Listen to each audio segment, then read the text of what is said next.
2025-এ SMS পোর্টালে class 1 two 8 পর্যন্ত marks এন্ট্রির জন্য হলিস্টিক প্রোগ্রেস রিপোর্ট কার্ড নামে একটি নতুন মডিউল লাইভ হয়েছে। এই মডিউলে আপনারা কিভাবে মার্কস এন্ট্রি করবেন সেটা এখন আমি আপনাদেরকে স্টেপ বাই স্টেপ দেখাবো। লগ ইন করার পরে একদম লেফট সাইডে দেখুন 4 নম্বর মেনু HPRC, যেটার ফুল ফর্ম হচ্ছে হলিস্টিক প্রোগ্রেস রিপোর্ট কার্ড। সেই মেন মেনুর আন্ডারে আরও 5টা মেনু আছে। প্রথমে ফরমাটিভ, তারপরে summative, learning perspective of cognitive domains LPCD, এর শর্ট ফর্ম হচ্ছে LPCD, বিহেভিয়ারাল কগনিটিভ আউটকামস, যেটা শর্ট ফর্ম হচ্ছে BCO, deep development of personality and life skills, যেটা শর্ট ফর্ম হচ্ছে DPLS। তো এখন আমি আপনাদেরকে দেখাবো কিভাবে আপনারা স্টেপ বাই স্টেপ মার্কস এন্ট্রিগুলো করবেন। প্রথমেই আমাদের মার্কস এন্ট্রি করতে হবে ফরমাটিভের। ফরমাটিভে ক্লিক করলাম। ফরমাটিভে ক্লিক করার পরে প্রথমে আমাদের চুজ করতে হবে মিডিয়াম, ক্লাস, সেকশন এবং সাবজেক্ট। টার্ম চুজ করলাম, অটোমেটিক ক্যাটাগরি চলে এসেছে ফরমাটিভ। সার্চ করলে ক্লাস এবং সেকশনের রেসপেক্টে আপনাকে সমস্ত স্টুডেন্ট লিস্ট এখানে দেখতে পাবেন। এছাড়া আপনি টার্ম ওয়াইজ মানে ইভ্যালুয়েশনের ওয়াইজ সাবজেক্টের রেসপেক্টে যে ফুল মার্কস আছে আপনারা সেটাও দেখতে পাবেন। তাছাড়া আছে আমাদের ফাইনাল সাবমিট এবং save as draft. Save as draft করে রাখলে আপনারা এটাকে লক হবে না, আনলক অবস্থায় থাকবে, আপনারা আবার মার্কস এন্ট্রি করতে পারবেন। দেখুন ইভ্যালুয়েশন অনে আমাদের এবার 3টে অপশান আছে মার্কস এন্ট্রির জন্য, F1A, F1B এবং F1C। যদি আমাদের এখানে ইভ্যালুয়েশন 1 মার্কস এন্ট্রি কমপ্লিট হয়ে যেত এবং ইভ্যালুয়েশন 2 চুজ করতাম, তাহলে আমাদের এখানে শো হতো F12A, F2B, F2C। Evaluation 3 choose করলে এখানে আমাদের শো হতো F3A, F3B এবং F3C। সামাটিভের মতো ফরমাটিভে এবার আমাদের প্রেজেন্ট এবং অ্যাবসেন্টের কনসেপ্টে এসেছে। বাই ডিফল্ট সমস্ত স্টুডেন্টের রেসপেক্টে চেকেড আছে, মানে স্টুডেন্টটাকে আমরা বাই ডিফল্ট প্রেজেন্ট দেখাচ্ছি। দেখুন এখানে লেখা আছে আনচেক ইফ অ্যাবসেন্ট, মানে আপনি চাইলে স্টুডেন্টটা ধরুন F1A এক্সাম দেয়নি, তাহলে আপনি তাকে আনচেক করে অ্যাবসেন্ট করে নিতে পারেন, না হলে আপনি ক্লিক করে তাকে প্রেজেন্ট করবেন। এবং দেখুন এখানে ফুল মার্কস 30 আছে। আমরা ধরুন প্রথমেই 30 বেশি মার্কস দিয়ে দেখে নিই কী দেখাচ্ছে। 30 বেশি মার্কস ইনপুট করলে আমাদের দেখাবে প্লিজ এন্টার ভ্যালিড মার্কস। তার মানে আপনাকে ফুল মার্কসের মধ্যে মার্কস এন্ট্রি করতে হবে। প্রথমে 28 দিলাম, এরপরে সেমভাবে আপনাকে F1Bও মার্কস এন্ট্রি দিতে হবে এবং F1Cও দিতে হবে। দেখুন আপনি এখানে F1A মার্কস এন্ট্রি করে সমস্ত স্টুডেন্ট রেসপেক্টে F1A মার্কস এন্ট্রি করে সেভ অ্যাজ ড্রাফট বা ফাইনাল সাবমিট করতে পারেন। তারপরে আবার আপনারা F1A এবং F1B একসঙ্গে মার্কস এন্ট্রি করতে পারেন, বা F1A, F1B বা F1Cও একসঙ্গে আপনারা মার্কস এন্ট্রি করতে পারেন। মানে 3টে সেকশানই আপনাদের মার্কস এন্ট্রির একসঙ্গে ওপেন করে দেওয়া হয়েছে। চাইলে আপনারা 3টে একসঙ্গে করতে পারেন বা সেপারেটভাবে করতে পারেন। এইভাবে আপনারা প্রত্যেকটা ক্লাস, সেকশন এবং সাবজেক্টের রেসপেক্টে ফরম্যাটে মার্কস এন্ট্রি করবেন। আমাদের লাস্ট ইয়ারে যেটা ছিল, ফরম্যাটিভে মাল্টিপল টাইম মার্কস এন্ট্রি করা যেত এবং সেটা অ্যাভারেজে মার্কশিটে শো হতো। কিন্তু এবার প্রত্যেকটা সাবজেক্টের এগেনস্টে একবারই মার্কস এন্ট্রি করতে পারবেন। মার্কস এন্ট্রি করার পরে আপনার যদি মনে হয় মার্কস এন্ট্রি চেঞ্জ করতে চাইছেন, তাহলে আনলক করে এডিট করে আপডেট করলে আপনার প্রিভিয়াস নাম্বারটা আপডেট হবে।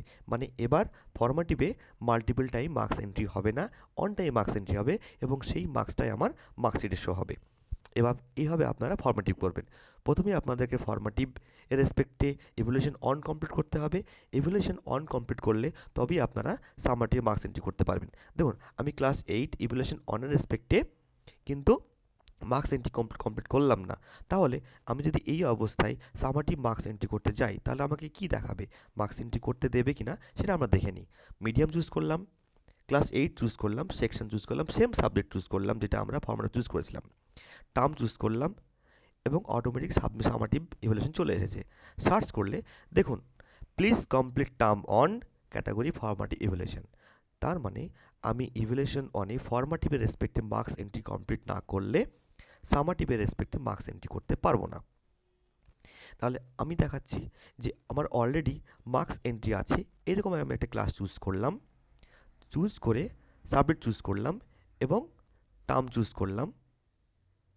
টার্ম চুজ করার পরে সার্চ করলে দেখুন আমার অলরেডি কিন্তু এটাতে মার্কস এন্ট্রি আছে, কেননা ফর্মেটিভ এগেইনস্টে মার্কস এন্ট্রি কমপ্লিট করা আছে, সামাটিভ মার্কস এন্ট্রি করা আছে। দেখুন এটা আমার কিন্তু লক আছে, মানে আমি এটাকে ফাইনাল সাবমিট করে দিয়েছি। এটাকে প্রথমে আমাকে আনলক করতে হবে, আনলক করে তবে আবার আমি মার্কস এন্ট্রি করতে পারবো। চলুন তো আমাদের এখানে আনলক করার পরে কী হবে, আনলক করে নিলাম।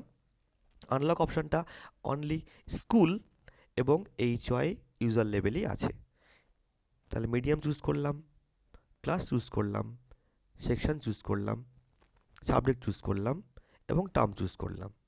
দেখুন আমার কিন্তু এবার আমি মার্কস এন্ট্রি করতে পারবো। দেখুন এখানে আমার চেক এবং আনচেক অপশানটা আছে, মানে প্রেজেন্ট এবং অ্যাবসেন্টের অপশানটা আছে। গত বছর যেভাবে আমাদের সামাটিভের রেসপেক্টিভ মার্কস এন্ট্রি হয়েছিল, এই বছরও আমাদের হলিস্টিক প্রোগ্রেস রিপোর্টে কিন্তু সেইভাবেই মার্কস এন্ট্রি হবে। প্রেজেন্ট অ্যাবসেন্টের কনসেপ্টটা আমার এখানে আছে। তো এইভাবে আপনারা প্রথমে formative evaluation 1, summative evaluation 1 complete করবেন। তারপরেই কিন্তু আপনারা learning perspective of cognitive domain, যেটা শর্ট ফর্ম হচ্ছে LPCD, মার্কস এন্ট্রি করতে পারবেন। LPCD, BCO এবং DPLS হলিস্টিক রিপোর্ট কার্ডে এই 3টে মডিউল কিন্তু নতুন ইন্ট্রোডিউস হয়েছে। তো চলুন দেখা যাক LPCDতে আমাদের কী কী আছে, কী কী অপশান আছে এবং কীভাবে আমরা মার্কস এন্ট্রি করব। LPCD কিন্তু মার্কস এন্ট্রি কনসেপ্ট নেই। এখানে আপনাদেরকে কি করতে হবে সেটা আমি আপনাদের দেখিয়ে দিচ্ছি। ধরুন ক্লাস চুজ করলাম, সেকশন চুজ করলাম, টার্ম চুজ করলাম এবং সার্চ করলাম। দেখুন এখানে কিন্তু টেক্সট ম্যাক্সিমাম আপনি 50 ক্যারেক্টারের টেক্সট টাইপ করতে পারবেন। মানে LPCDতে এভ্যালুয়েশন করতে হবে আমাদেরকে স্টুডেন্টের রেসপেক্টে টেক্সট দিয়ে।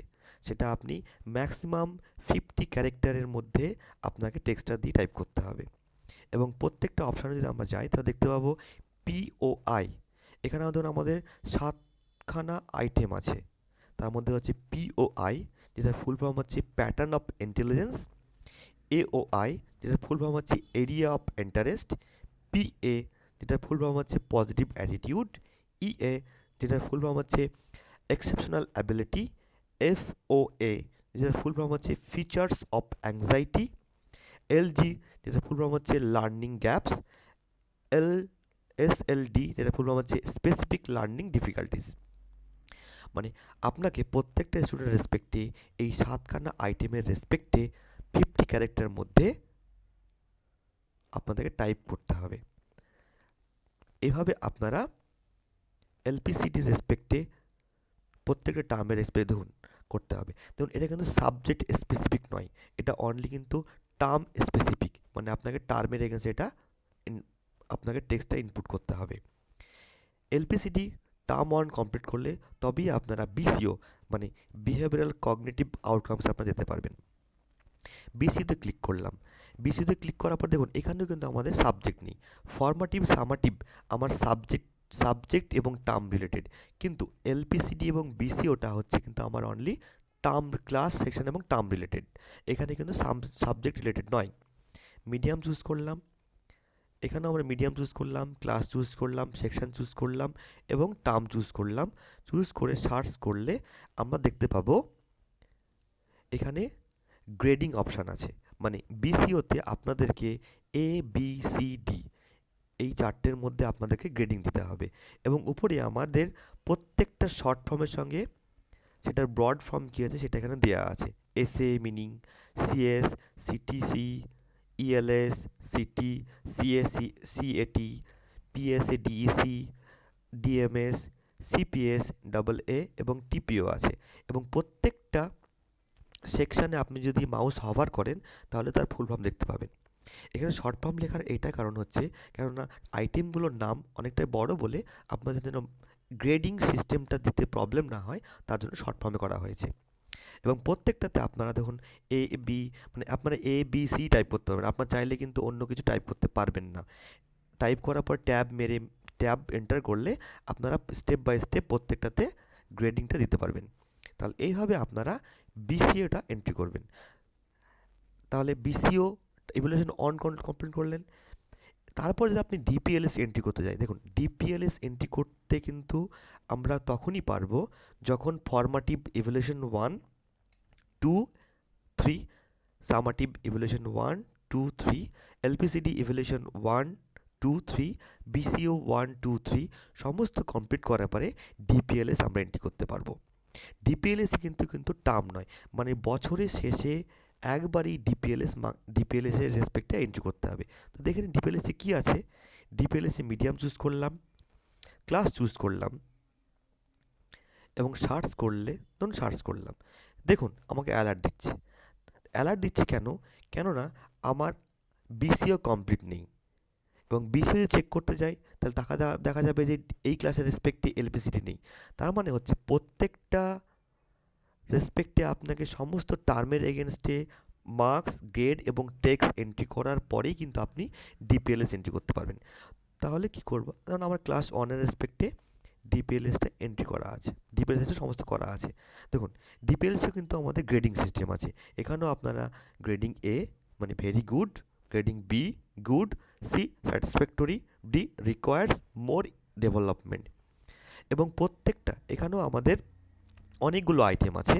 সেই আইটেমগুলোর রেসপেক্টে আমাদের শর্ট ফর্মগুলো এখানে দেওয়া আছে এবং তার ব্রড ফর্মগুলো কী হবে সেটা এখানে আছে। আপনারা এখান থেকে দেখে নেবেন, এবং প্রত্যেকটা শর্ট ফর্মে মাউস হভার করলে তার যে ব্রড ফর্ম আছে সেটা আমরা দেখতে পাবো। এইভাবে আপনারা এখানেও কিন্তু আপনাদের গ্রেডিং সিস্টেম করতে হবে। আপনারা অবশ্যই মনে রাখবেন ফর্মাটিভ এর মার্কস এন্ট্রিটা হচ্ছে আমার সাবজেক্ট এবং টার্ম এর রেসপেক্টে, সামাটিভটা হচ্ছে সাবজেক্ট এবং টার্মের রেসপেক্টে, এলপিসিটা হচ্ছে অনলি টার্মের রেসপেক্টে, বিসিওটা হচ্ছে অনলি টার্মের রেসপেক্টে, এবং ডিপিএলএসটা হচ্ছে ক্লাস এবং শেষের রেসপেক্টে। মানে এটা কোনো টার্মের রেসপেক্ট নয়, মানে সমস্ত মার্কস, গ্রেড এবং টেক্সট এন্ট্রি করার পরে সব শেষে আপনারা কিন্তু ডিপিএলএস এন্ট্রি করতে পারবেন, না হলে কিন্তু আপনারা এন্ট্রি করতে পারবেন না। এইভাবে আপনারা প্রত্যেকটা স্টেপে মার্কস এন্ট্রি করে নেবেন। আবার বলে দিই, ফর্মাটিভে প্রেজেন্ট এবং অ্যাবসেন্টের কনসেপ্টে এসেছে। প্রেজেন্ট থাকলে আপনাদেরকে মার্কস এন্ট্রি করতেই হবে, অ্যাবসেন্ট করে দিয়ে আপনারা মার্কস এন্ট্রি নাও করতে পারেন। ফর্মাটিভে আগের মতোই অ্যাবসেন্ট এবং প্রেজেন্টের কনসেপ্টটা আছে। যেমন দেখুন ফর্মাটিভে আমার চেকিং করে আমরা আনচেক করে অ্যাবসেন্ট করব এবং চেক করে আমরা প্রেজেন্ট করব। আনচেক করে আপনারা মার্কস এন্ট্রি করতে পারবেন, মানে তাকে অ্যাবসেন্ট করে মার্কস এন্ট্রি করতে পারবেন। আনচেক না করলে আপনাকে মার্কস এন্ট্রি করতে হবে, মানে ফাইনাল সাবমিট আপনারা করতে পারবেন না। ফাইনাল সাবমিটের সময় প্রত্যেকটা ফিল্ডে মার্কস এন্ট্রিটা ম্যান্ডেটরি।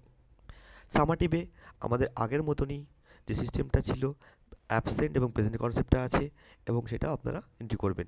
এলপিসিডিতে আমাদের টেক্সের কনসেপ্টটা আছে এবং সেটা টার্মের রেসপেক্টে।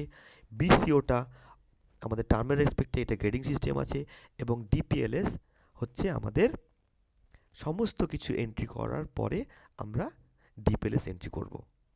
তো এইভাবে আমাদের মার্কস এন্ট্রি বলতে এখানে আপনাদের ফরম্যাট সামাটির মার্কস এন্ট্রি হবে, এলপিসিডিতে আপনার টেক্সট এন্ট্রি হবে, বিসিওতে গ্রেড এন্ট্রি হবে, ডিপিএলএসে আপনার গ্রেড এন্ট্রি হবে। এভাবে আপনাদের এইচপিআরসি মানে হলিস্টিক প্রোগ্রেস রিপোর্ট কার্ডে আপনারা মার্কস এন্ট্রি করবেন। যদি কোনো রকম প্রবলেম হয় তাহলে আমাদের সাপোর্ট নাম্বার আছে এবং সাপোর্ট মেইল আছে, স্ক্রিনশট দিয়ে আপনারা আমাদের সাপোর্টে ইনফর্ম করতে পারেন, আমরা আপনাদের যথাসাধ্যভাবে হেল্প করব।